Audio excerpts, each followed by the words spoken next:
Thank you. Good evening, my dear brothers and sisters. I am Dr. Muruganathan, Governor, American College of Physicians. Takes pleasure and pride in welcoming you all for a very interesting masterclass webinar series on hypertension. Today is the first webinar. Of course, all of you would have received our program. The 10 webinars every week, Friday, Saturday. The program is here, which is attached for you. So kindly make a note of the dates. Every week, Friday, Saturday, 9 p.m. to 10:30 p.m. You can see the program. Today is Indian epidemiology and classification. And second is pathophysiology of hypertension primary and secondary on tomorrow, that is 9 p.m. to 10:30 p.m. The link is same link. What you have used today, the same link, you can use it tomorrow also. And then clinical examination and investigation on 4th September. ECG and echo in hypertension, 5th September. Management of hypertension, drugs, choices and combination, 11th September. Acute severe hypertension, 12th September. Then difficult to control hypertension, hypertensive disorders in pregnancy, 19th September. Hypertensive trials which change the practice on 25th September.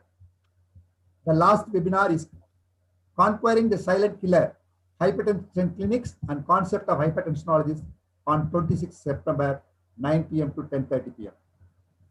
We have also planned to do future program. I'll chart out the program. We'll give you the detailed program in 2-3 days time. Mostly we'll cover diabetic hypertension, hypertension special situation, newer drugs, research methodology, artificial intelligence. Okay, what is the purpose of this masterclass webinar series? You know, I was the one who was passionate about hypertension. Myself and Dr. Chenniyappan, Dr. Rajshekhar and all, we had a great discussion how to take this forward. It's a blessing in disguise in the COVID lockdown. Now it's easy for us. It's easy for us to meet. The purposes are: one, to teach and train the practitioners, to make physicians to take special interest in hypertension, to motivate physicians to do research activities on hypertension, to do more activities related to hypertension on 17th October, which is the World Hypertension Day, which is now postponed from May 17th to October 17th. So I want all of you to take active part on that day, to motivate physicians to upgrade their knowledge and skill to become hypertensionologists, to inspire group of physicians to join and organize Hypertension Center of Excellence and Institute of Hypertension. This is my dream, long pending dream. There is no such Hypertension Center of Excellence or Institute of Hypertension in every town. So I want that to be developed. Of course, this is my name. And I'm very happy to introduce the speaker. The star speaker is a legend and a great teacher, Dr. Chenniyappan. He's the senior cardiologist from Trichy. He's the adjunct professor of Tamil Nadu, Dr. MGR Medical University. He's the founder, ECG and Echo Club of Trichy. He's a multiple gold medalist and has won numerous awards throughout his illustrious academic and medical careers. He's a recipient of Best Doctor Award in the year 2011, 2012, and 2013, and recipient of Gold Medal from Association of Chest Physicians, instrumental in conducting various clinical skills trials like CREATE, OASIS 5, OASIS 6, POISE, and CLARIFY.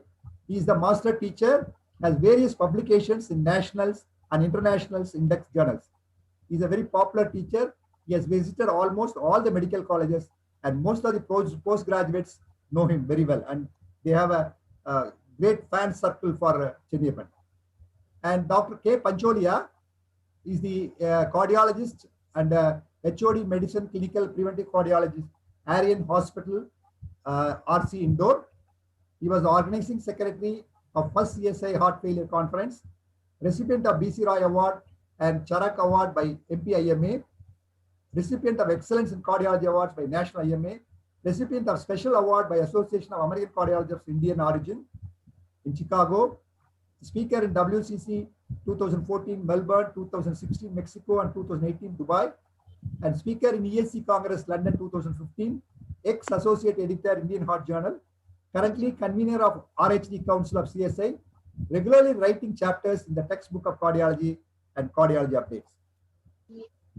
Another interesting personality and academic professor, we call him as WhatsApp professor. He's a treasurer of ACP India chapter. He's a senior consultant physician and diabetologist, Heart and Diabetic Therapy Center, Kumbakonam. Kumbakonam is a pilgrimage center in Tamil Nadu. Academic, he's published many papers in medical journals and written chapters for Textbook of Medicine, API, Hypertension Society of India. Written book on mnemonics in medicine, 3 editions. Section editor, Yearbook of Medicine 2018-19, and many other multiple books. Delivered many lectures in API and IMA, faculty in many national and international events. Reward Teacher Award by East Zone API Assam, Best Physician Award 2018 by Gulbarga College, Best Doctor Award by Tamil Nadu Government and Doctors Day Award from State IMA, Mary John Award from USA for Professional Excellence, Faculty of Cardiodiabetic Course, President Clinical Cardiodiabetic Society, Editor-in-Chief, International Journal of Cardiology, and he is also a master teacher. Dr. Waqar Ahmed is the Governor of American College of Physicians, Saudi Arabia. He is a cardiologist, founding member of Saudi Arabian Cardiovascular Intervention Society, Chairman Scientific Committee of Saudi Heart Association Annual Meeting, Chairman Scientific Committee of the Saudi Arabian Cardiovascular Intervention Society 2015, Member Board of the Gulf Intervention Society. Dr. Atul Bali is a nephrologist and a medical director, University of Virginia Dialysis at Farmville, Chair of Medicine, Center Southside Community Hospital. He was also poster presentation judge during the last ACP virtual conference. Friends, you may wonder why so many panelists. You see, Dr. Chennappan is going to give a talk, and after that, whatever questions come in the chat box, these panelists will share. Not only that, I am going to request all the panelists on your behalf to join. We have created 3 WhatsApp groups: Hypertension Hits, Group 1, Group 2, Group 3. Of course, these groups are led by me and Dr. Rajshekhar. And these international faculties and the national faculties, experts, will be invited and requested them to join the WhatsApp group. So whenever you have any doubt on hypertension practice or hypertension updates, anything related to hypertension, if you don't have time here, we'll have the questions answered in your WhatsApp groups. So I request all of you to be very active in the WhatsApp group. And I am on behalf of all of you, I have the pleasure of inviting them to join our WhatsApp group and take part in the active discussion. So that is why I want to bring them here to introduce to you who is Dr. Atul, who is Dr. Waqar, Dr. Pancholia, and other people. So why it is important to control BP? You see the slide. The high blood pressure is the first cause for the most of the deaths. Whereas high fasting plasma glucose comes only here. If you see, high blood pressure kills nearly as many people worldwide each year as all infectious disease combined, 9.4 million. Whereas if you see, diabetes is only 1.4 million. So this is 9.4 and this is only 1.4. And I always call it as hypertension is a hemodynamic malignancy. Because of the hypertension, you can get heart failure, coronary heart disease, myocardial infarction, LVH, aortic aneurysm, peripheral vascular disease, retinopathy, chronic kidney disease, cerebral hemorrhage, and all vascular stroke. So that is why we call it as hemodynamic malignancy. So by controlling hypertension, you can prevent all these complications. And our task on hand is to do screening and detect the hypertension early to prevent hypertension complications. Okay, what is the burden of hypertension in India? Nearly 20 crore Indians have hypertension. Another 20 crores are waiting to get hypertension. Of these, 25% of the rural and 42% of the urban Indians are only aware about the hypertension status. Many people are not aware that they have hypertension. only a third of these known hypertensive subjects were under treatment. Some only one third is aware. Again, one third of that aware people only taking treatment. And only quarter of this treatment group had their BP under control. That is 1/10 of rural and 1/5 of urban population. And according to the CURE study, only 15.4% of the total hypertensive group had blood pressure control. Treatment can control were more common among men than women.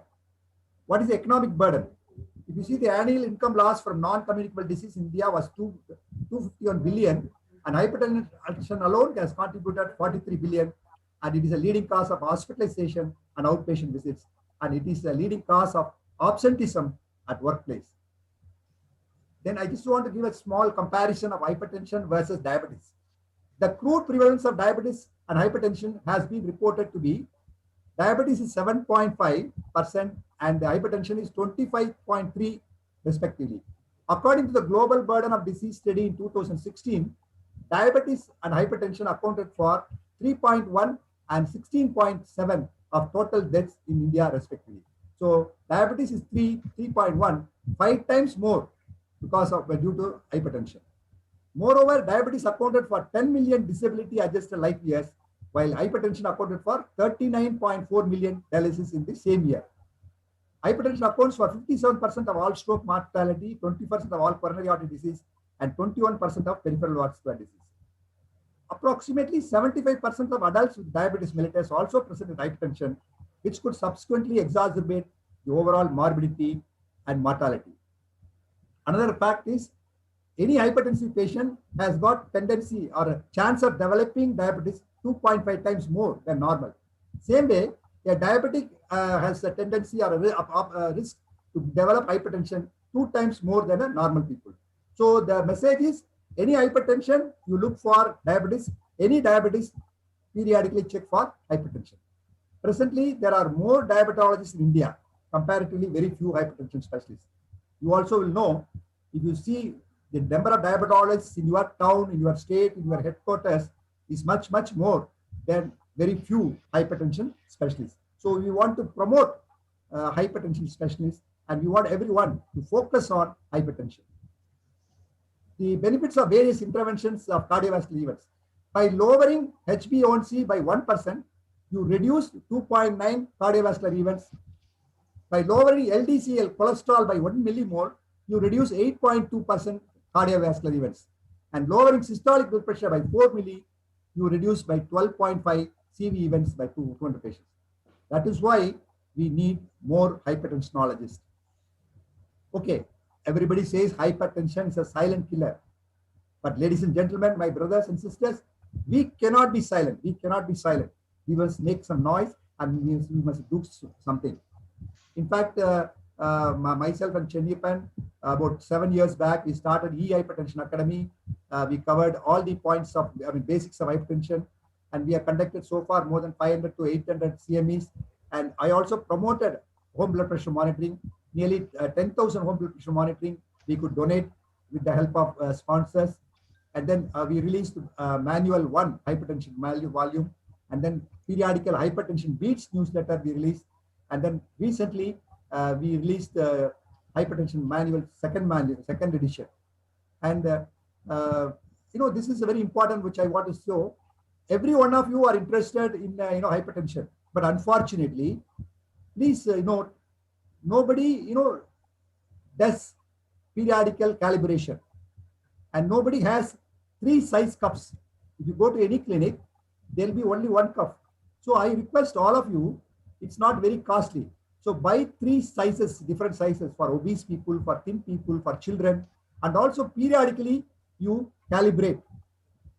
So this is the dry home points for this. Buy 3 different sizes of BP cups tomorrow. Validate the BP apparatus. If you cannot validate, renew BP monitors periodically. After all, it's only 2,000, 3,000 rupees.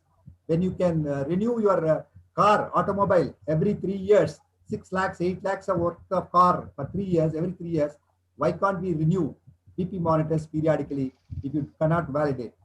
Promote home blood pressure monitoring. Actively participate in WhatsApp groups daily. Whatever doubts you have, please actively participate. And whatever you come across a hypertensive patient, document, have a hypertension registry. Now start planning to start a hypertension clinic, focus on hypertension, and let us together reduce the economic burden and the disease burden by early detecting and controlling the silent killer. Let us join together and achieve global freedom from hypertension. Thank you for your patient hearing. Now I have great pleasure in welcoming the speaker, Dr. Chennappan, to present his slides. Over to Chennappan.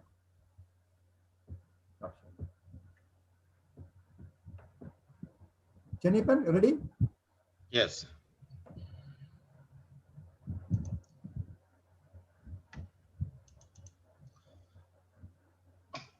Good evening, Dr. Muruganathan sir, respected faculty from our country and abroad, and extremely friendly delegates. And I thank Dr. Muruganathan sir for giving me the opportunity to start the first topic on this very important and interesting masterclass webinar series in hypertension. So first I'm going to tell you about the classification of hypertension. So why should we classify hypertension? To know the severity according to the numbers, to know whether it is a curable hypertension or controllable hypertension. Some of the classification itself give you the basic pathophysiology of hypertension. When to start treatment, at what number or what stage of hypertension you have to start the drugs and adjust the drugs. Some of the classification will give you the prognostication and to identify the complications, the present complication as well as oncoming complication. And with all this information, you can plan appropriate management. So the classification can be according to the number, based on the number, so based on the stages. When we were students and in our early practice, we were eagerly waiting for the guidelines to come because we know better, we can know better, and we can practice better. But today we are afraid of guidelines. Any guideline which comes in says different numbers. So the guidelines are confused. What is hypertension itself? So each guideline is giving a different number for the diagnosis and also the severity of hypertension. And 2017, the ACC-AHA said the stage 1 hypertension is above 130. Immediately next year, ESC said it is 140 is the stage 1 hypertension. So they called the stage 1 as high normal blood pressure. So according to the ACC, stage 2 is equal to or more than 140/90. Whereas in ESC, stage 2 is 160 to 179 systolic and 100 to 109 diastolic. There is no grade 3 in ACC. It is only hypertensive crisis when systolic equal or more than 180 with the diastolic equal or more than 120. Whereas there is grade 3 hypertension in ESC, it is equal to 180 or more than 110 diastolic. Our own Indian guidelines of hypertension is there, just came in June 2019, which said it almost followed the European Society guidelines in classification as high normal stage 1 and 2. And it classified the isolated systolic hypertension as the systolic pressure more than 140 to 159 as grade 1 systolic hypertension when the diastolic is less than 90, and grade 2 systolic isolated systolic hypertension is more than 160 with a diastolic of less than 90. And 2020, we had the recent classification, International Society of Hypertension classification, which gave us different numbers and different stages. So normal BP here is less than 130/85, and high normal BP is 130 to 139, and diastolic is 85 to 89. And grade 1 here is 140 to 159, and the diastolic is 90 to 99. And grade 2 is equal to 160 systolic or more than 160 systolic, or diastolic of equal or more than 100. So this combined actually the ACC as well as ESC guidelines and came out with a number. And of course, the isolated systolic hypertension is systolic is more than 140 and diastolic is less than 90. Hypertensive crisis is equal to or more than 180 systolic and 120 diastolic. Of course, for the entire course, we have to follow one of the numbers, and we cannot confuse what is stage 1 and stage 2 throughout our course. So I thought this will be a combination and a logical classification of hypertension as per International Society of Hypertension.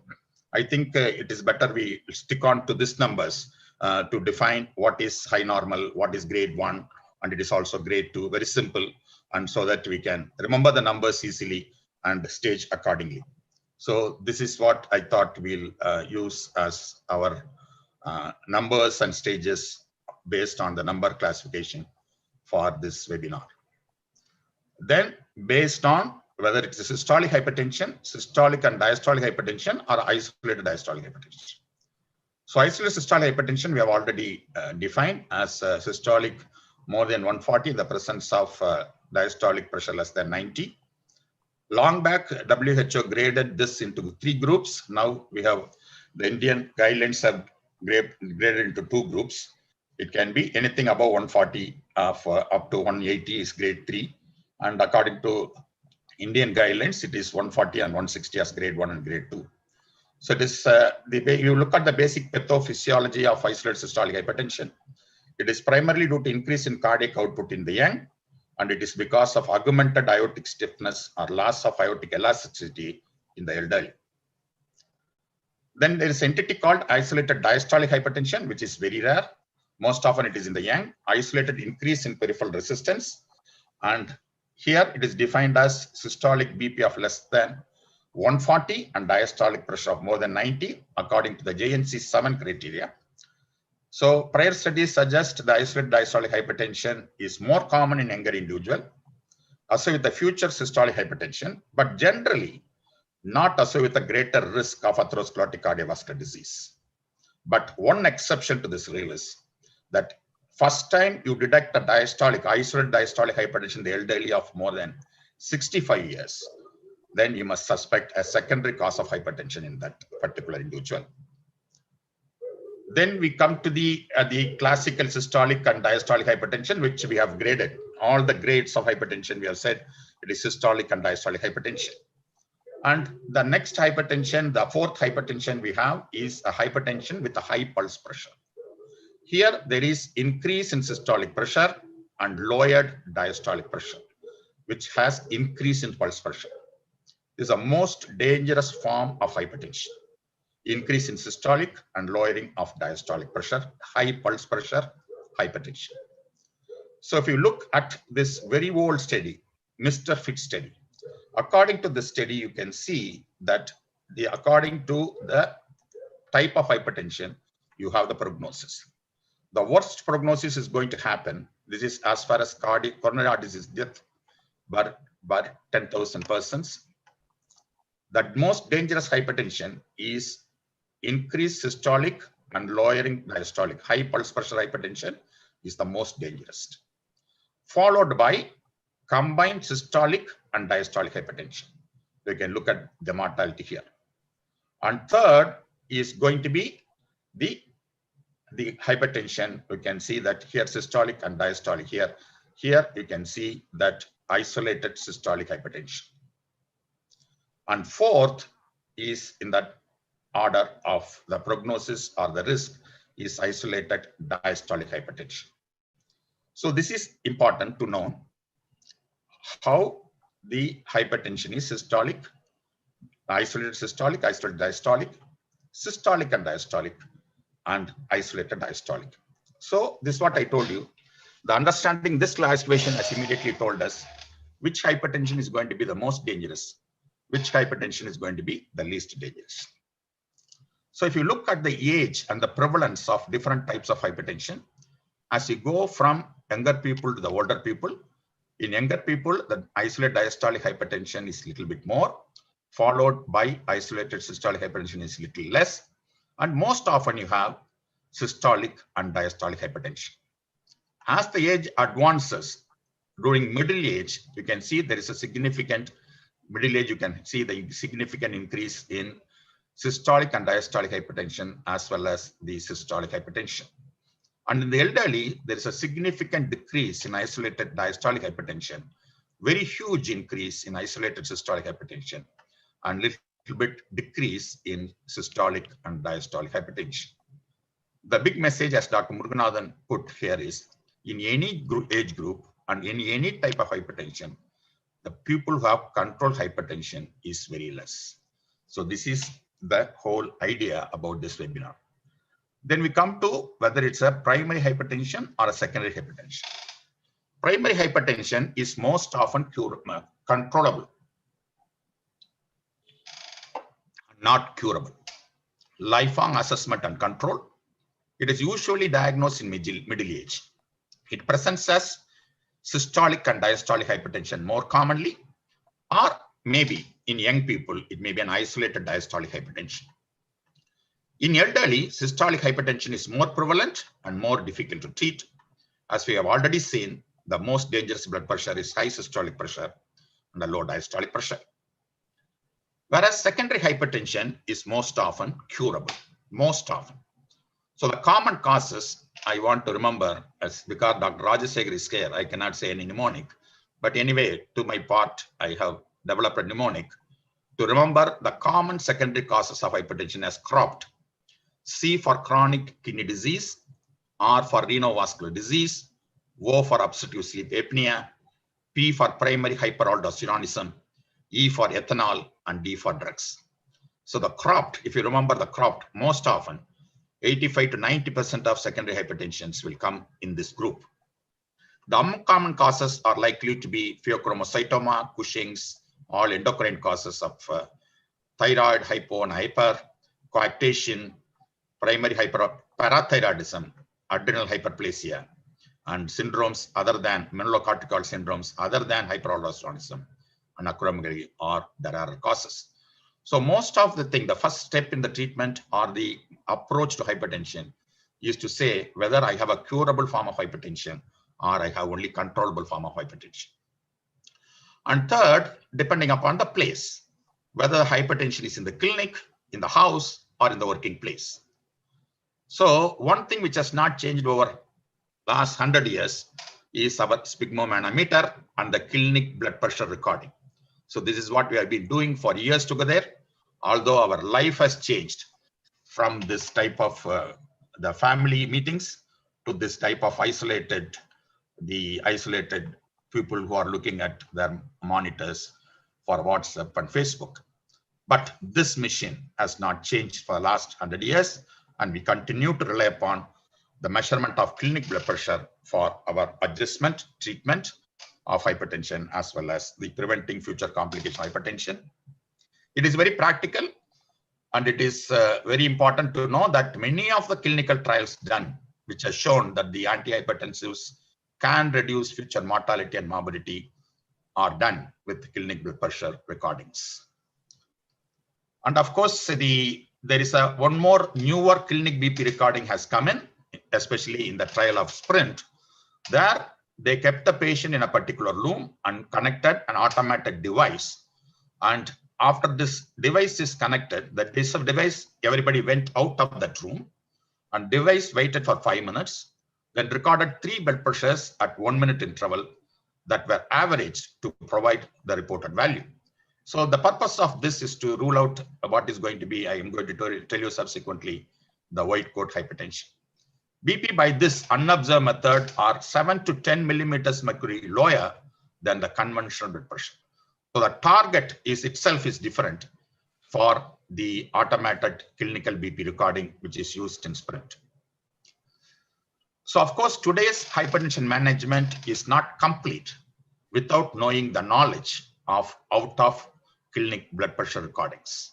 So you have to have what is happening to the patient in the house or in the working place or throughout 24 hours subsequently, so that you will have better idea, and also you can adjust the drug accordingly what is happening outside your clinic. Most often I used to think the hypertension treatment we have been doing for so many decades is highly unscientific, because the patient comes in once in 3 months. Most often we don't check blood pressure, some paramedics check blood pressure, and they come with a number. With that number, we adjust the drug for the next 3 months. So that is what the hypertension practice is going on for so many decades, what we are doing. So no longer it can be done, because we know there is a lot of things which are happening and the blood pressure is highly fluctuant. And the most important cause, day to day, the blood pressure is so varying. The most important cause of very much increased blood pressure in our day-to-day practice or day-to-day life is giving a lecture. So when I am giving a lecture, my pressure is more than 20 millimeters of mercury high when compared to I am resting. So that amount of variation may be happening day to day, and we ignore that when we rely upon only clinical blood pressure reading. So that's why we know that for quite some time we have white coat hypertension, where the clinical blood pressure is high, home blood pressure is normal. It constitutes around 20 to 30% of clinical hypertension. So if you patient has got only high blood pressure in the clinic, there is unnecessary drug therapy, especially in the elderly. It can produce postural hypertension and syncope at home. And one important fact is these people may ultimately develop future hypertension. So you can argue that instead of wearing a white coat, I can wear a different dress, and whether I can treat white coat hypertension, but still the patient is afraid of you. Of course, today in our country, we have a reverse white coat hypertension. Whenever we see the patient, our blood pressure increases because we do not know which patient is going to hit us, which patient is going to burn our nursing home. So it is a reverse white coat hypertension today. So that's why we have to be guarded by patient-related white coat hypertension. The other hypertension which came into focus a few years back is called MAST hypertension, where the patient's blood pressure at clinic is normal, whereas home or working place blood pressure is high. I especially mentioned as working place because this is a typical hypertension of many of the IT professionals.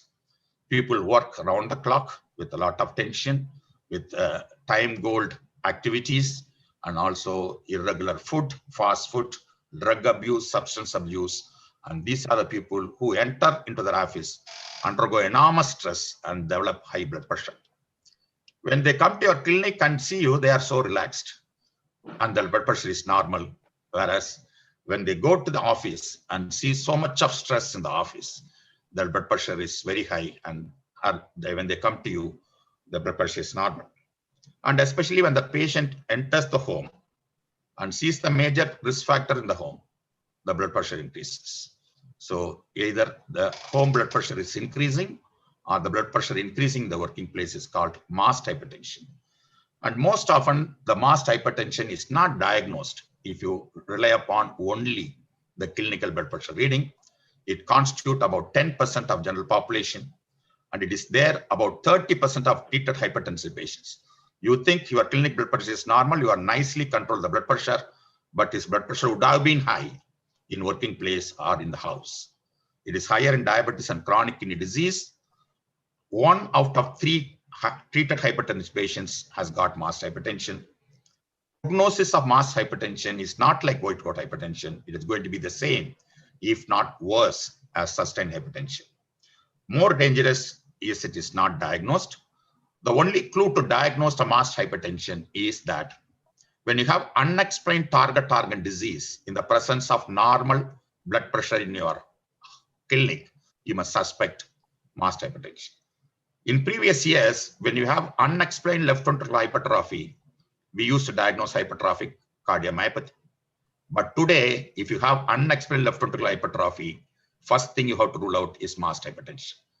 So the presence of target organ disease in the presence of a normal clinical BP is a situation where you have to suspect MAST hypertension.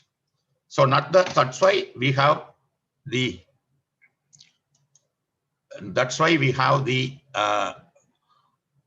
recent classification of this hypertension, where if the pressure is normal in clinic and normal in home, it is normotension. So both are normal. Whereas first time you diagnose high BP in clinic, normal blood pressure in the house, it is called white coat hypertension. In a treated patient, if you have high BP in clinic and low BP at home or normal BP at home, it is called white coat effect. Similarly, if you have normal BP in clinic and high BP in home, in the first visit, it is MAST hypertension. Whereas in treated hypertensive patients, your home blood pressure is continued to be high, it is called MAST effect in hypertension.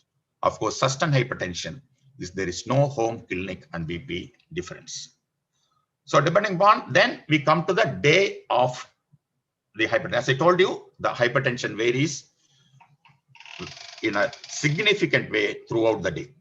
So one thing to do is to have an ambulatory blood pressure monitoring to monitor the blood pressure throughout the 24 hours with a periodic blood pressure recording, which can be arranged or which can be programmed over 24-hour period while patients are undergoing daily activities, including sleep.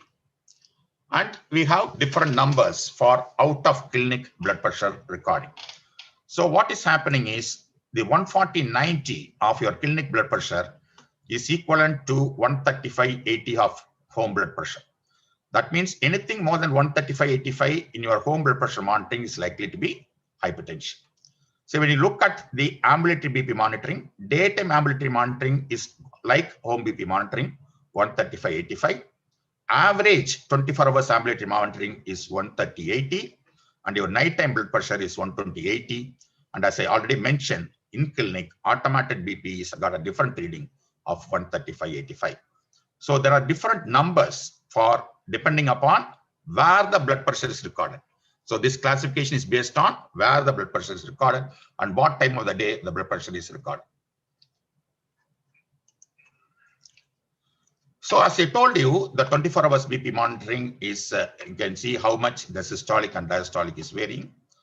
What is concerned, especially in 24 hours BP monitoring, the classification is depending upon this time of the day, which is the night. So you expect the blood pressure to fall almost 10% from the daytime value around 2 a.m. or 2 to 4 a.m. in the morning, which is called dipping because of increase in parasympathetic activity and decrease in sympathetic activity. So depending upon whether this dipping is present or not, once again, 24 hours BP monitoring classification can be a dipper or a non-dipper, extreme dipper or a reverse dipper. So this is the average 10%. So according to this ambulatory BP monitoring, we have different types of hypertension. So normally blood pressure decreases by 10 to 20% at night, which is called the dipping. If the patient does not have dipping and actually increases his or her pressure in the night, it is called reverse dipping or nighttime hypertension. So the difference between daytime blood pressure and nighttime blood pressure is less than 10%. It is called non-dipping. The dipping is between 10 to 20%, and which is a normal pattern. And if the patient excessively lowers his pressure in the night more than 20%, it is called extreme dipping. So both except dipping, all the other types of dipping is going to increase your cardiovascular complications. So that non-dipping or reverse dipping is going to increase organ damage and also increase CV events. Now we also understand this extreme dipping and is the one which actually not only produce a stroke in the night because of the excessive lowering of BP, and it is the reason for producing the daytime early morning surge in hypertension, because when the patient gets up from the lying position, this postural hypertension will happen, and that is the cause of the early morning overshoot of blood pressure. This is what I told you, how unscientific our treatment of hypertension for so many years. The least blood pressure which predicts future event is clinic blood pressure, which predicts the most the future clinical events is the nighttime blood pressure. And we have been treating hypertension for any years without looking at the most important blood pressure, which is the nighttime blood pressure. So there are three varieties of blood pressure recording. So these are three places we record blood pressure: in the clinic, in the house, and throughout the day of patients. All the three types of recordings have got their own advantage and disadvantage. And what we must know about this is the home blood pressure monitoring and also the 24 hours monitoring have got strong association with the cardiovascular outcomes. That's why, in addition to clinic blood pressure knowledge, we must always have in each patient what is happening in his working place or in the house, and at least once in a while we must know what is happening to his pressure in the night. So that's what I'm trying to say. And then depending upon the position, whether the patient is supine or standing. So these are the normal blood pressure changes on standing. The systolic blood pressure comes to the tune of -6.5. Diastolic pressure may slightly rise, and the heart rate may increase by 10 beats per minute. And orthostatic hypotension is described as systolic pressure of at least 20 millimeter drop and diastolic of 10 millimeter drop. This is the most dangerous, difficult hypertension, which is called supine hypertension, orthostatic hypotension syndrome. So these patients are supposed to have almost 160 or 170 blood pressure when they lie down, and when they get up, the blood pressure is likely to be 100 or 110. So this is the most difficult hypertension to treat. This is called supine hypertension, orthostatic hypotension syndrome. And this is most often has got multiple etiologies. One of the common etiology here is autonomic nervous system disturbance. And this is the one which is difficult to treat. And it has got a variable course and diverse outcomes. And it is a very difficult blood pressure to treat. Of course, we have a condition called orthostatic hypertension. Orthostatic hypertension is defined as whenever the patient has got active standing. That means after lying down for 5 minutes, the patient stands for 3 minutes, his blood pressure increases, especially systolic blood pressure, more than equal or more than 20 millimeters of mercury when assuming upright posture, or when you are using the head up tilting procedure, the blood pressure increases on standing. So once again, orthostatic hypertension is due to increased sympathetic response. It is increased, exaggerated the response of the corrective response of sympathetic system to correct the drop in blood pressure on standing. And once again, the orthostatic hypertension is, once again, you have to rule out autonomic causes and causes leading on to sympathetic activity, especially secondary causes like the pheochromocytoma and so on. So now we have classified according to the position, then we classified according to the future complications. So we can divide the hypertension as uncomplicated hypertension and complicated hypertension. Uncomplicated hypertension is the one which has got purely increase in number without associated hypertension mediated organ disease, without increase in the additional risk factors or no comorbid conditions. If these things are absent, then it is an uncomplicated hypertension. Here your goal is to get the number alone. Whereas when the patient has got a complicated hypertension, he has got additional 3 things. One is he's got additional risk factor. Second, he's got additional hypertension mediated organ damage, and he has got a comorbid condition. So this will greatly influence the drugs you are going to use in that particular patient, depending upon these 3 variables. Of course, we all know about the conventional risk factors. Why the associated risk factor is very important in a patient with hypertension? Because we have a mindset that when the patient comes with BP, we treat the BP alone. When the patient comes with diabetes, we treat diabetes alone. We be happy about it. When the sugar is normal, we are happy about it. When the blood pressure is normal, we are happy about it. So look at this famous Interheart study, which looked at the first myocardial infarction worldwide. And if you have hypertension only, your odds ratio to develop a first myocardial infarction is hardly 3. First odds ratio is 3.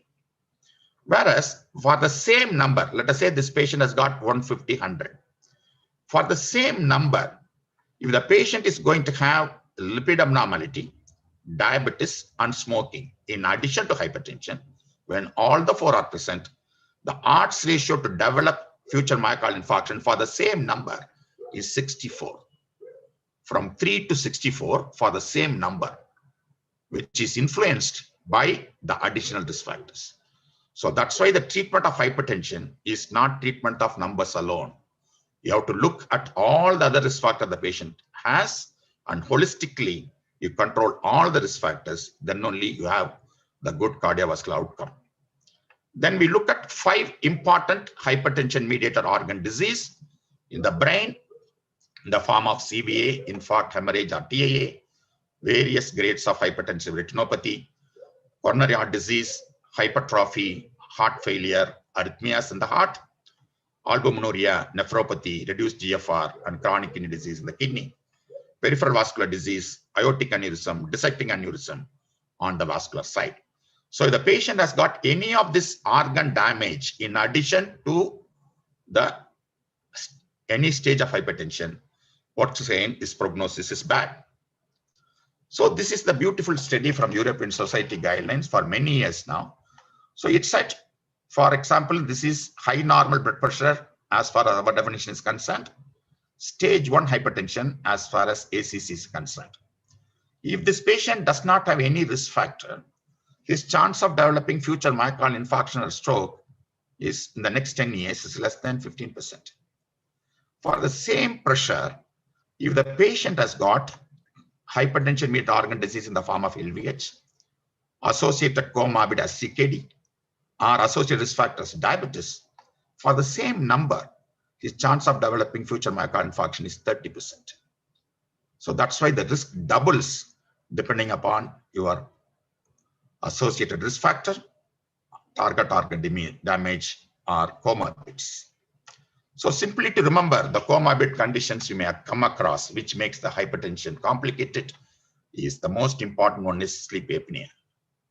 B for asthma, bronchial asthma, C for CKD, D for depression, E for extra drugs, and F for frail, and G for goiter.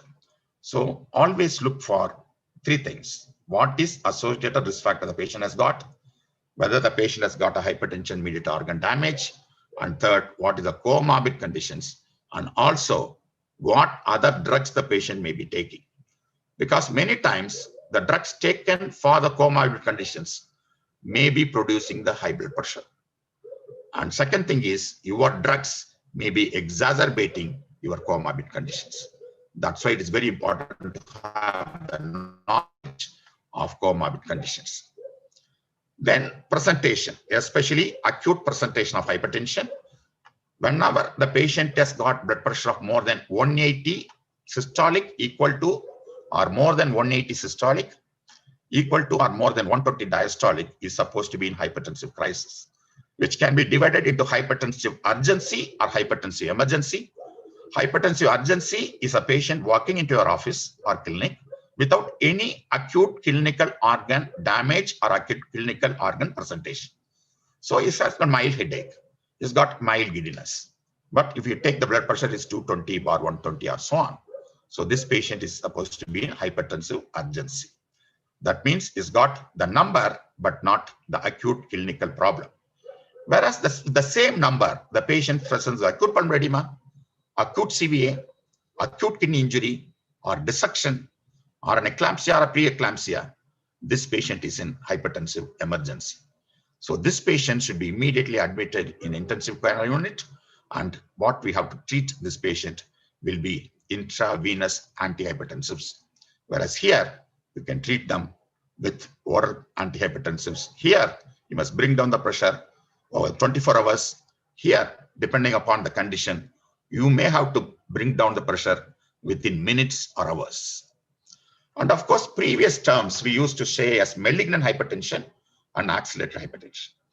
Malignant hypertension is the one which has got extensive hypertensive retinopathy, including papilledema, renal involvement in the form of nephrosclerosis, which is malignant, and usually it associates with a diastolic pressure of more than 1/3. Whereas accelerated hypertension is once again hypertension with up to grade 3 retinopathy and not papilledema. So it may have little better prognosis than a malignant hypertension. So this is the classification of hypertension emergencies, or what I used to call as acute severe hypertension, which can be urgency, emergency, malignant hypertension, accelerated hypertension. Because this classification will tell us with what speed we have to reduce the blood pressure, with what drugs we have to reduce the blood pressure, and what is the time frame you are supposed to achieve the normal blood pressure. So for this classification is important. Then I come to 2 important things, which is not actually in your the theory. This is a pure practical classification of knowing the educated patient hypertensive, uneducated patient hypertensive, a rural hypertensive, urban hypertensive, a rich hypertensive, middle class hypertensive, or a poor hypertensive. This all matters. This classification, this important thing matters. We have an Indian paradox. Many of the Western worlds will have the blood pressure prevalence is lower in educated people and high income group. Whereas in India, as the education increases, the prevalence increases and your risk factors increases. And as your income increases, your blood pressure increases, prevalence of blood pressure increases.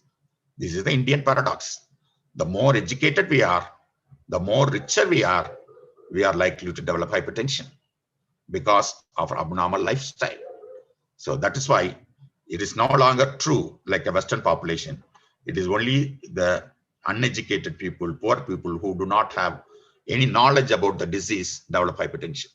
Even those people who have a good knowledge of disease, they ultimately develop hypertension because they don't change their lives in spite of their better education, in spite of their better economic situation. That's why it is very important to realize when you treat a hypertension, whether he is urban rich or rural poor, because screening, diagnosis may different approaches. In urban rich patient, the patient may come to you for the diagnosis and treatment. For rural poor, you have to go to him for the diagnosis and treatment. Costly pill prescribed to rich patient, prescribed to poor patient, or a cheap pill prescribed to a rich patient may not be complied. So the investigation also, you may have to be very prudent in your approach to extensively navigating a patient who's got a rural poor. And the management also with the lifestyle modification also is different. The drugs also may vary. The compliance and control are different, or both are difficult in India. It is not only, so most often we believe that the rural people, we have a difficulty in control. So Dr. Murunathan said our control of hypertension is very, very pathetic in India. So it is not confined at rural uneducated population. It is also for educated urban population.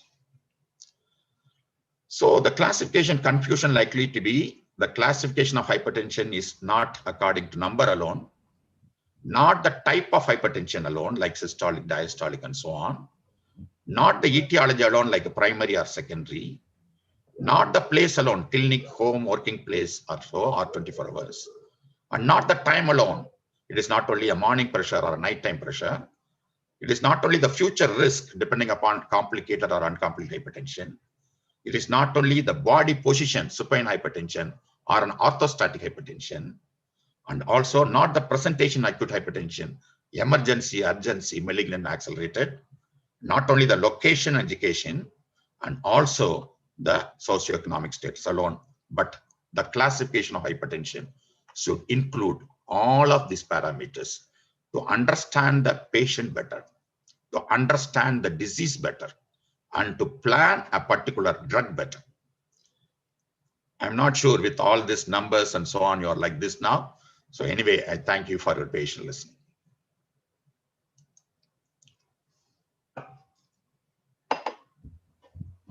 Thank you, Dr. Chennappan, for that very, very clear message about classification of classification. I think we have got some questions in the chat box. Before that, my dear brothers, you know, this is the first time we are trying one of the apps called Kahoot. The Kahoot app is very good for, you know, question and answer. We have not purchased that Kahoot. So today we have a free trial for 50 people. We are going to ask you to get into the play. Whoever has got extra mobile with you, please go to Google and type kahoot.it. Kahoot, K-A-H-O-O-T. Kahoot IT. Even in the laptop, you can open a separate table. Go to the www.kahoot.it, and that is the app where you can play and then you can answer question answer. So this is the first time we are doing a trial. If it works out well, we are going to purchase this app from the next time onwards. So here only about 50 people will be allowed, but doesn't matter. It will be interesting. All the viewers can see the fun. So first go to kahoot.it. Are you ready? Now I'll share the slides. Kahoot.it. You can use your same laptop and go to open a different table and then type Kahoot, KAHOOT.it. Or if you have an extra mobile, you can do that Kahoot.it and then the picture will come like this.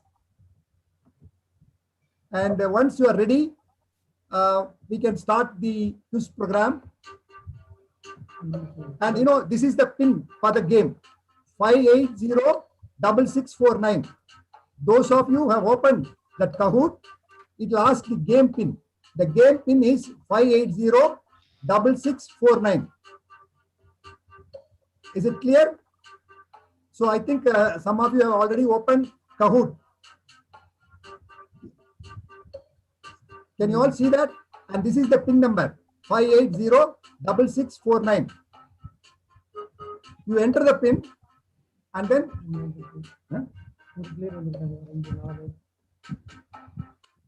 now I got 4 players. Yeah, now 5, 6, 7, 8, 9 players we have, 12, 15 players, 16, 17, 18, 19, 20, 21,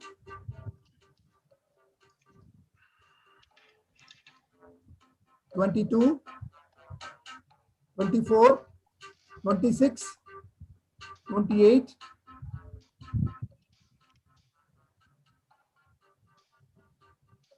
and this will take only, this question answer session will take only 4 minutes once you complete. And after that, we have got questions from the chat box. Friends, I have good news for you. All those people who are going to attend all the 10 webinars, our Tamil Nadu Medical Council is going to give 7 credit points. 7 credit points for all those people who attend. I have the record who has logged in at what time. So I'm going to give these names to the Medical Council to get the 7 credit points. I also told you who is attending very sincerely and actively and taking part in all these activities, we can give one home blood pressure monitoring. But today we got only 250 people who attended from 8:50 to 9:20. Now the rate, the number is about 570. But fortunately, only 250 were, the first 20 minutes. So we will consider all those points. Who logs in early and who continues to be here, all that. I think we'll stop because 56 players are there. I'll stop and I'll go for the game. Are you ready? Yes. 61. Now 62 players are there. 64. 66. I think we'll stop now and I will go for the play. Okay? Yeah. Yes. Go. Now the interactive session starts now. 3, 2, 1. The quiz program starts. Come. What is the percentage of patients who have control BP in India?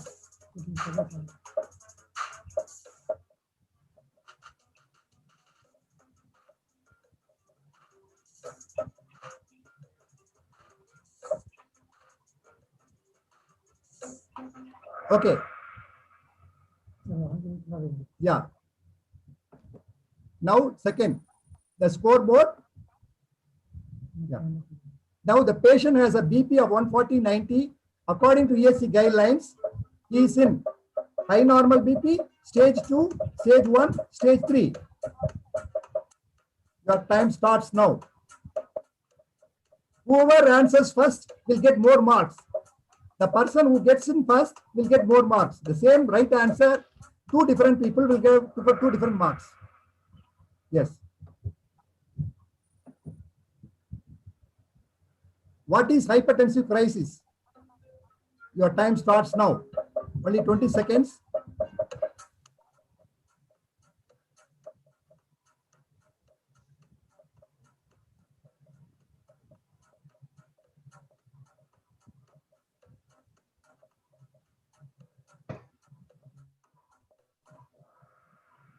Yes. Question number 4.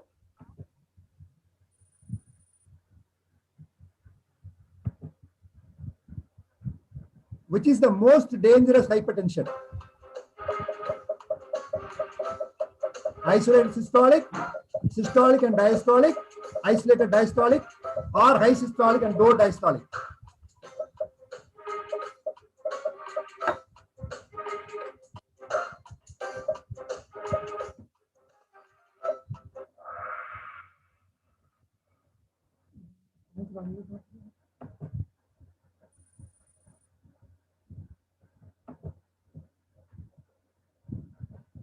Hypertension mediated organ damage includes all except heart, nerves, brain, and vessels.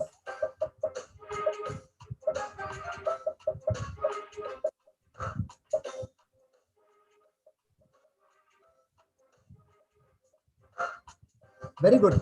52 people have answered 53. Let's see. Okay, the right answer you can see except nerves. Yes, next.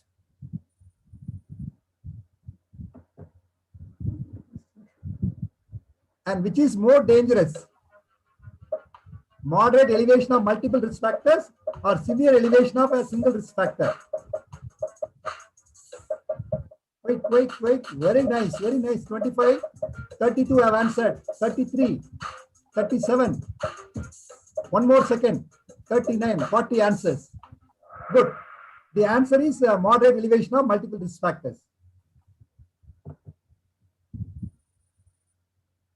Then patient has LVH. His BP in clinic is 130/80. What is most likely? Hypertensive cardiopathy, mass hypertension, amyloidosis, or weight coat hypertension? Oh, so fast. 40 answers. 7 seconds more. 6, 5, 4, 3, 2, 1. Great. 48 answers have come. Yes, you are right. Mass hypertension. Yes. The next one.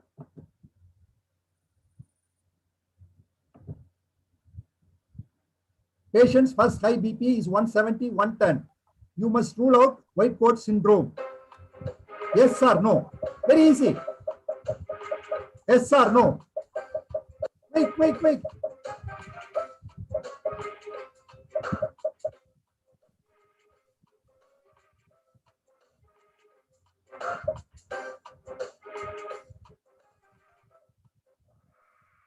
No is the right answer.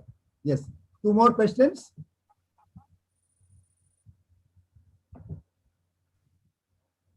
Which BP gives the least prognostic information?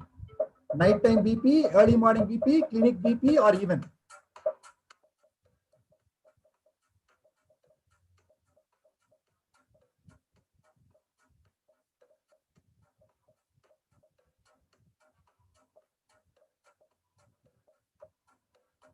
Forty-seven answers have come. The right answer is clinic BP. And the last question, extreme dippers are prone for stroke, early morning surge, syncope, all of the above.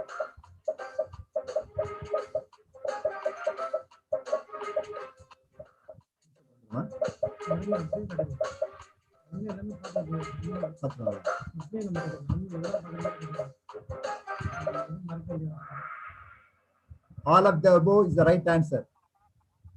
So, my dear brothers, we can see first, second, third. Yeah, we'll show you. All of you have known the answers now because it was there on the screen. Now we give the result.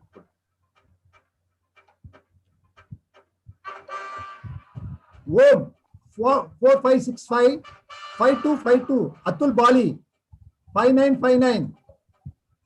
That is the first. You. Okay, the first prize, winner is due. Atul Bali, our guest from USA, scored second. And then Om, 4,565, 6 out of 10. That same 6 out of 10 Atul Bali, but he was very quick. That is why he got more than 5,000. Whereas Om got only 4,000 because he was lagging behind. And Dew has scored only 7 out of 10. Very good, impressive. Chennipan's talk was very good. So many people have understood and so many people have scored very good marks. Okay, now I'll stop sharing. I'll go to the podium.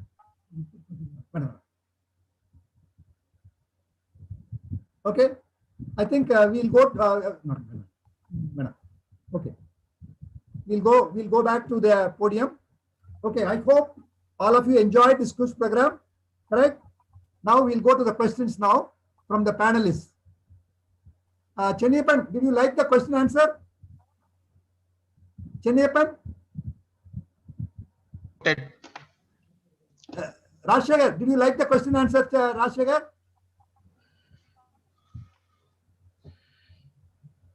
You unmute, please. Yes, sir. Go ahead. Okay. Go ahead. Yeah. Now I'll go to the questions. Dr. Magesh from Mysore. High uric acid not given the importance it deserves in the first set of investigations in hypertensive patient. Would you like to answer, Rajshekhar, first? Rajshekhar, why uric acid is not given importance it deserves in the first set of investigation for hypertension?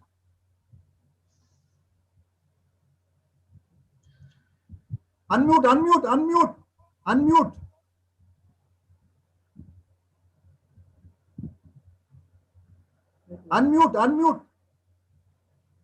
Unmute, Rajshekhar.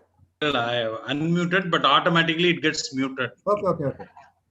So high serum uric acid is very much present in systemic hypertension above 7 milligrams per cent. So it is mandatory to check the serum uric acid in every case of systemic hypertension. Okay. One request. Yes. See, this is the first topic. I think the interactive questions should be limited to the topic we have done. Because the topic, the questions which are coming are going to be answering in our subsequent lectures and so on. So whatever the topic we have done today, if there are questions, and that will be ideal, because this is going to be investigation, treatment and all, we are going to have it in each one of the modules. So this is my request, sir. Limit the question to the topic we have discussed. Okay. I think this question for Atul. Why the prevalence of hypertension is so high globally? Atul, are you there? Yes, sir. Can everyone hear me? Yeah, go ahead. All right. So first of all, I want to thank Dr. Chenniappan for such a wonderful presentation. I thought, I feel very privileged to sit on the panel here. I feel like I'm sitting and learning so much as I'm listening. But I think he pointed out an excellent slide where he showed some of the social determinants, which were also considered factors in the prevalence of hypertension. One major aspect which has changed over the years is actually the access to medical care. So globally, I think we have much better access to medical care than what we did. And that is including the developed countries. We have begun to appreciate the role of hypertension in end organ damage a lot more over the last, I'd say 30 to 40 years. Some of the best clinical trials in hypertension have also developed in these times. And therefore, we have begun to appreciate that what we previously thought was a relatively benign condition, which was, quote unquote, merely a number, that is not so, as Dr. Chenniappan has very, beautifully elaborated. The other aspects that, without trying to get too philosophical in the whole aspect, would be improved agricultural practices. I think improved access to food, basically, has resulted in less extreme nutritional disorders because of malnourishment. And now we have increasing prevalence of obesity over the world. In fact, if you look at the WHO statistics on this topic, the worldwide obesity rates have virtually tripled since 1975. That is an incredible number. And unfortunately, in India, as we have begun to uplift the health and socioeconomic status of the various classes of our country, it has also come with some of the hazards of nutritional excess and obesity. And I think lastly, we are also depending in today's day and age a lot more on processed foods. We are not eating the way our ancestors would eat. So we are getting a lot more intake of salt than we ever did before. And perhaps we are depending less on fresh fruits and vegetables as we once used to, which also reduces dietary potassium intake, both of which are very important factors of hypertension. So I think that is probably my hypothesis. Thank you. Waqar, would you like to add any other point apart from what Atul said? I think he made the main points. It is the urbanization and less exercise. We are doing almost everything virtually, even meetings now we are attending from home. At least we used to fly to go to an airport and walk in an airport and then walk in a Congress center. The cardiologists will know the world's largest cardiology meeting just started, the European Society of Cardiology, and we're going to attend from home, but that's just the point. We have much, we are not exercising, it is urbanization, and Atul pointed out all the dietary factors, eating more processed food and a high salt intake. So those are the main points. Thank you, Waqar. Now, Dr. Pancholia, Dr. Magesh from Mysore. Should not pulse pressure mean BP be routinely calculated and noted down and given more importance than just systolic and diastolic in routine day-to-day practice? Pancholia. Yes, pulse pressure is also very important contributor and important risk factors, as what Dr. Chennappan already pointed out. The more dangerous is the high systolic and the low diastolic pressure. The pulse pressure is wide, so there are increased chances of getting target organ damage or the complications. So that is also a very important issue, and that is to be practiced. Okay. Hyderabad, Somnath, is there any age criteria in classification of hypertension? If not, why age was not taken into consideration? Chenny, would you like to answer? Yeah, it all depends upon what you consider elderly. No, it keep on changing. Previously, when we were students, people who are aged about 50, we think they are old people. So now it has become middle age. So it's a constant variable of what is defined as elderly. So most often the elderly is most often above 65 years. I hope that should be a good definition, and elderly must be more often above the age of 65 years. That's what primarily defined as the elderly. Whereas in the other group, we are always changing what is young age, what is middle age, and so on. So this is a constant changing factor. So what is very important is about the elderly hypertension who are above 65 years. Whereas below that, especially when patient is very young, below 40 years or below 30 years, then you have to look for secondary causes. And also the extreme age of more than 65, you have to look for first-time hypertension in these people. You have to look for secondary cause. So that is the importance of age. And also the pathophysiological changes are little different, which I think I'll talk tomorrow about how the age plays a part in pathology of hypertension or etiopathogenesis of hypertension. So the different causes are happening in the young, different causes are happening in the elderly as the cause of hypertension. Thank you, Chennappan. Rajshekhar, Yes, sir. what are the criteria for diagnosing labile hypertension? What's that? Labile hypertension. What are the criteria for diagnosing labile Hypertension changing from one time to other time. So we have to monitor. Suppose that as Dr. Chennappan has that is masked hypertension and reverse weight coat hypertension, otherwise known as called. So we have to monitor periodically, and changes in BP, that is very, very important. So that is labile hypertension, changing BP. 1 minute, sir. Just tell you that the labile hypertension is a little bit of old terminology. Now we have called BP variability. BP variability, yes. BP variability is the better term that we can look at patients who are changing. There is a short-term variability or middle term variability or a long term variability. So a lot of BP variability there. Transient increase in blood pressure is the next step. Transient increase in blood pressure is the one, whichever the patient suddenly you hear now, my city has got the maximum COVID deaths today, your BP suddenly increases and comes back. So that is a transient increase in hypertension. So what we called as a labile hypertension previously is now considered as a BP variability, and different types of BP variability are there according to the intra-day variability or intra-month variability and so on. So that's what the term now is, BP variability. Okay, thank you. 1 minute.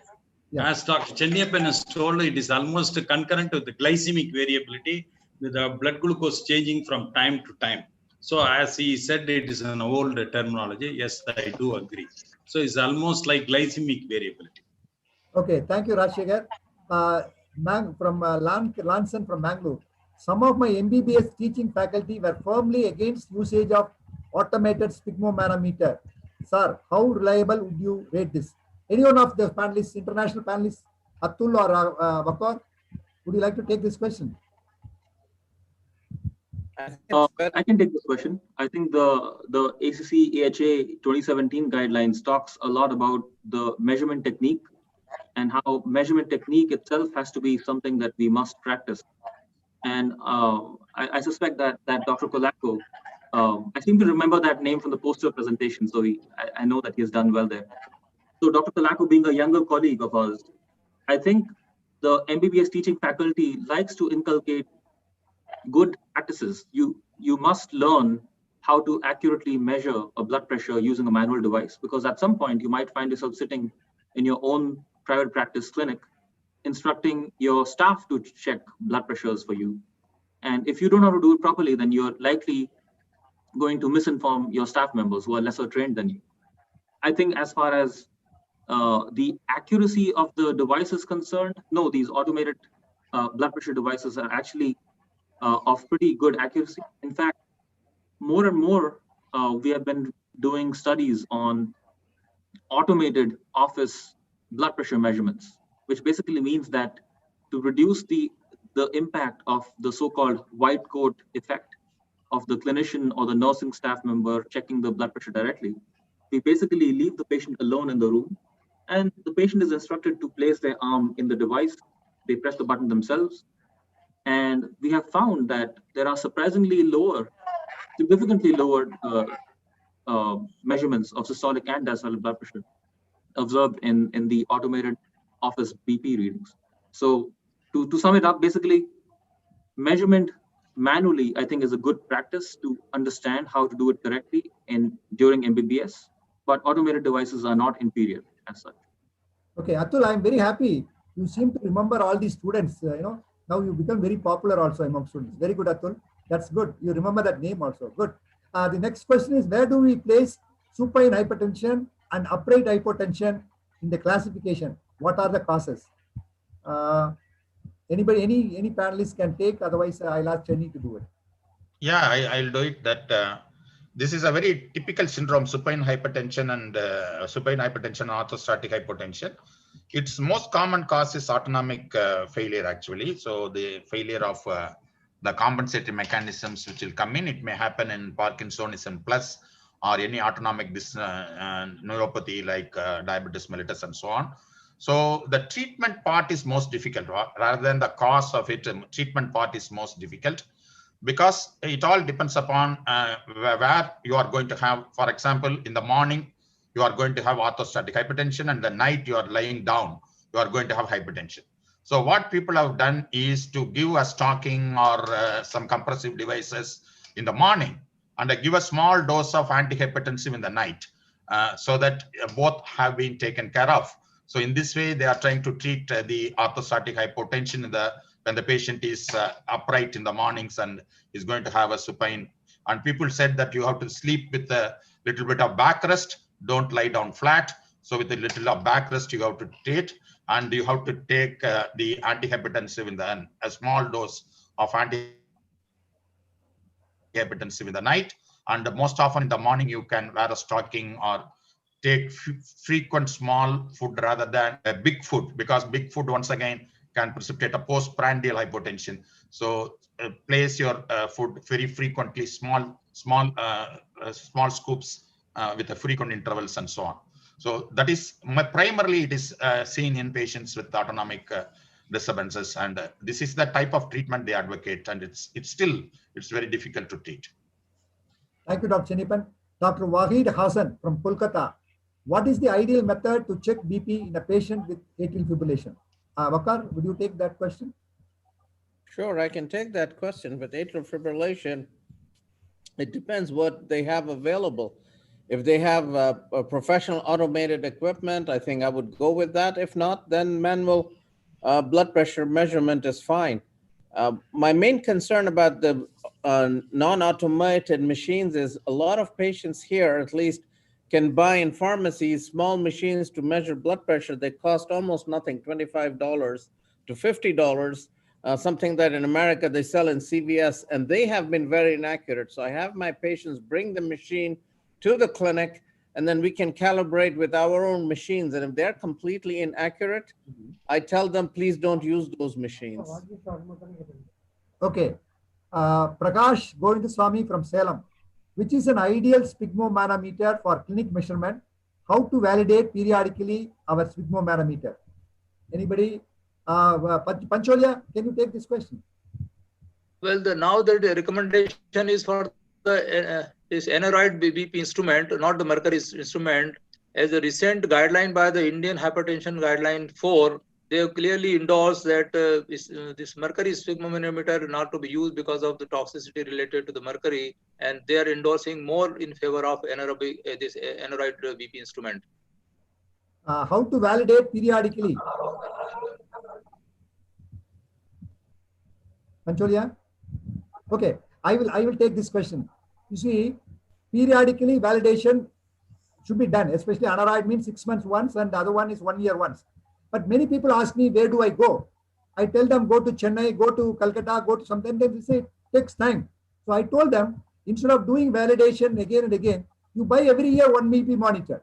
See, when somebody can afford to change the automobile car once in 3 years, because one of my friend, I asked him, how often you change the car? He said, once in 3 years, I change the car. I asked him why?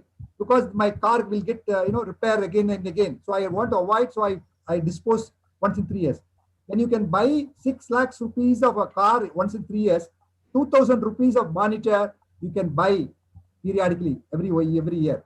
And I already told you, please buy 3 different cup sizes in your clinic, because many people, they don't have, you can do that.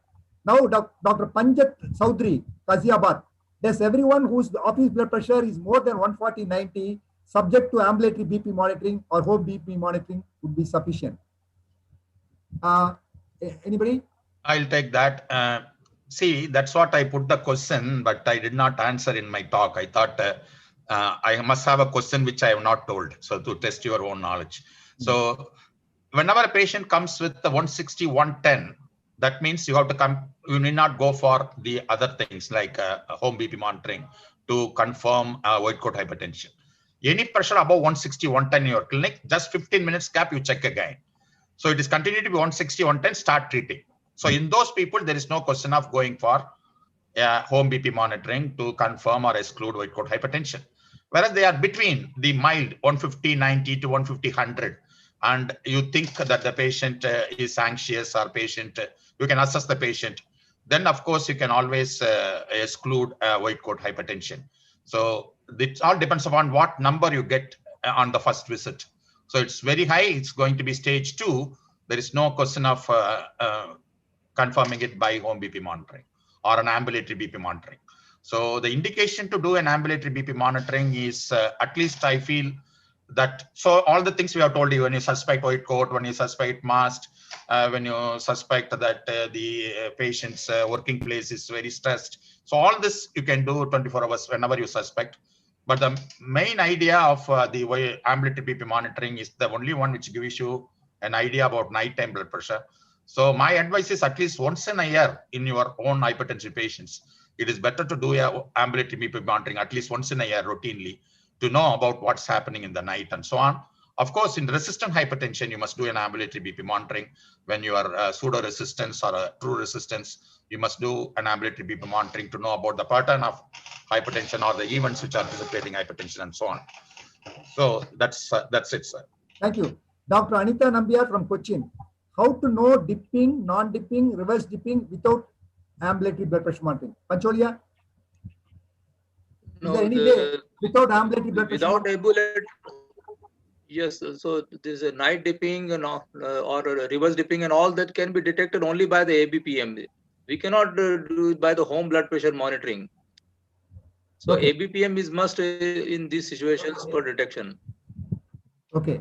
No, in fact, there is a new home blood pressure monitoring has come, which can take the blood pressure in the night also. They're trying to develop that home blood pressure monitoring, which is easy, but it's not yet come to the market.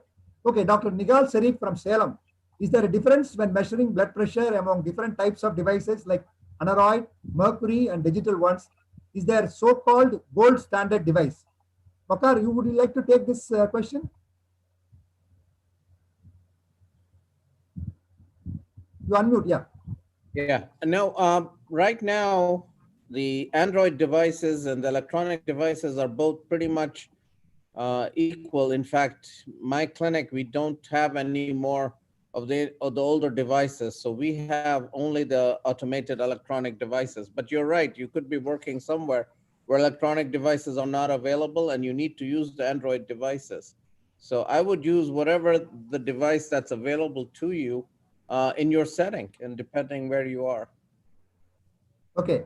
Only the practice pattern, the difference is about the diastolic pressure.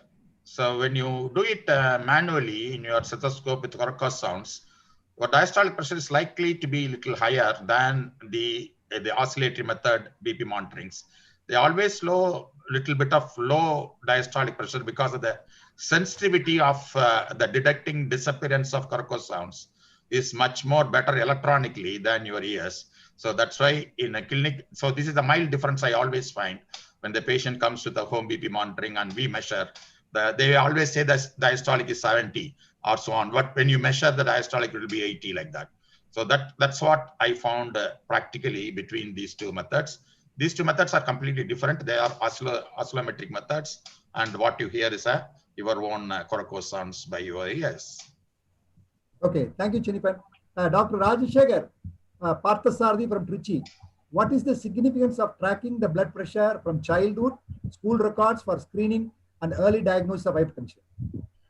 Certainly, we have to track from the schoolhood and the adulthood. We have also released a very good article just today and 2 days back about the blood pressure, that is the low birth weight, and then continue to measure the blood pressure from the pediatric age group also. It remains a validated point. Okay, thank you. Dr. M. Shankar Sharma from Bhagalpur. Recommendation for central aortic BP record. I think Waqar or Ratul can take this question. How often you use central aortic blood pressure? I'm assuming central aortic pressure meaning invasive pressure. And that would be very rare in a routine setting, almost never. We would only get that blood pressure if the patient is undergoing a procedure for any invasive procedure, but to actually use central aortic pressure for measurement for blood pressure just for the sake of blood pressure is almost never. Okay. In fact, now we have got central aortic pressure devices where you need not do invasive, That's why, they think, whether we have to do routinely the central aortic pressure. Now the next question is, which instrument is more accurate? We already said. Subclinical, Srinivasa Murthy, how to suspect secondary hypertension? I think we can take that tomorrow, or Sini? Yes, I think we'll take it tomorrow. Okay. There are multiple smartwatch gadgets claiming to record BP on a real-time basis. Should those be neglected or can be considered? Kindly enlighten us. Govindraj from Trichy. I think one of you, Atul Bali or Waqar, can take this question.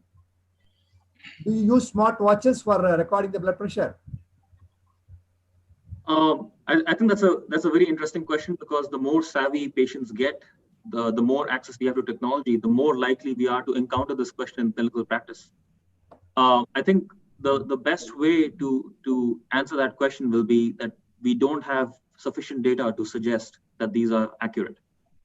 So I have not been recommending to my patients that they utilize these wearable devices. In fact, if you take a deeper dive into the ACC AHA 2017 guidelines, what they have recommended is that we stick to arm cuffs. We even avoid wrist cuffs, even if it's a device which is manufactured by a well-known manufacturer. The problem is that the positioning required for an accurate wrist cuff based blood pressure measurement often misleads patients into doing something erroneously, and they can get vastly differing blood pressure measurements as compared to what you would expect had they been using an arm-based cuff.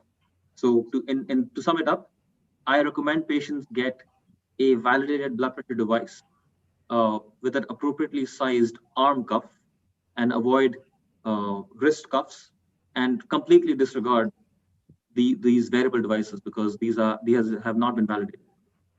Sometimes these wearable devices are the cause of hypertension. One of the cause of secondary hypertension is wearable devices. Because seeing the wrong number, his basic blood pressure may be normal. And seeing this, his blood pressure will go up. So I'll add one of the cause of secondary hypertension tomorrow will be the wearable devices. Yeah, but the good news is, Chenny, even the wearable type of ambulatory blood pressure monitoring is, on pipeline, where it can be used easily. Do you have any idea about that, Waqar? Do you know the the ABBM, which has come in the wrist type model? Do you know? No, I'm not aware of that. The home blood pressure monitoring we use is the ones that are around the arm, and we're not using the wrist ones yet. And I agree that we need to wait for validation of these other devices. Okay. And you already answered, no, what is the best way to measure blood pressure in atrial fibrillation? That I think Yes. we have already answered. The same questions. Padmashri Gulati, ABBM recommended only in patients with normal clinical BP and evidence of end organ damage, or should it be done in majority of patients? I think Chenny, you already answered, but still. Yeah, I'll answer. But again, if you go at the guidelines, I mean, the expert panels of all these, American Society of Hypertension, ACC, AHA, even the European Society of Hypertension, everybody recommends that anyone with a new diagnosis of hypertension should be undergoing ABPM monitoring. So is that a practical approach? I don't think so. For all practical purposes, I don't think that is feasible. It is not economically viable. But that is the recommendation. There is growing even the pediatric population that before we assign a diagnosis of hypertension in a pediatric patient, that undergo 24 ABPM. Yes. Dr. Pancholia, Disang Patel from Madora, for HBBM, which machine brands are reliable and can be recommended to patients? Which machine? Yeah, HBM, which model, which company you recommend for your patients? In fact, I used in my practice, which is actually provided by Aris company. Okay. So which brand I exactly don't know. But Actually, I'll answer the question. These instruments available in the website. What are the internationally approved models are available in the international website? There are 3-4 models which you can, that is the standard one, which internationally approved. Rasha, you want to say something, please? No, sir. As he said, Eris has already projected a video clip in YouTube also, as he has pointed out. Okay, but no, there is international hypertension website. Yeah. You can see all the guidelines. Yeah. Okay, now I think If I may do a quick pitch. Pardon? I'm actually a member of the American Medical Association validated device listing. Okay. There is a website called Validate BP, Okay. which keeps track of these devices. Now, not all of them will be available in India, I'm afraid. But I think this is something that we take a very thorough look at. We look at the techniques utilized to validate these devices as submitted by the manufacturers. and needless to say, we have no financial motivation behind it. So we can basically look at the data objectively. Yeah, I think there are some more questions, but I think we'll wind up. Before I wind up, I request the panelists, Dr. Atul Bali, you already joined our Hypertension Hits WhatsApp group. Thank you for joining the group. Bakar Ahmed, you can also join our WhatsApp group, and Pancholia, you can also join. And under the leadership of Dr. Rajshekhar and myself, we have got 3 hypertension WhatsApp groups. So there are so many questions that have come from our, enthusiastic delegates. So those questions you can answer in the WhatsApp group. So I will make a request to all the 3 to join in one group, so that if there are any questions which has some tough answers, you can chip in and then answer. So all my delegates and brothers, please pardon me, because already time is up. I told everybody only 1.5 hours. Now more than 130 hours is over. So I request all of you to join the program tomorrow, same time, 9 p.m. to 10:30. And I have told you, we are going to give Medical Council accreditation certificate for 7 hours. And those who are attending the 10 webinars and actively participate, come on time, they'll get 1 home blood pressure monitoring. Myself, Dr. Chennappan, Dr. Rajshekhar, and the committee will decide who are those active. Because I saw today at 9:20, only 250 members were there. Now there are about 570. So those 250 who have come between 9 to 9:20 are the real sincere people. So you must come sincerely tomorrow also at 9 o'clock. And the same panel will be there tomorrow also. And as I said, those questions which you have asked will be in the WhatsApp group. You can get the answers clarified by Dr. Pancholia, Dr. Rajshekhar, Atul, and Ahmed. Because Dr. Rajshekhar, every day he gives updates in the WhatsApp groups, and questions also will be answered by the experts. Before I conclude, one drive home message starting from Atul Bali. Just a simple short message.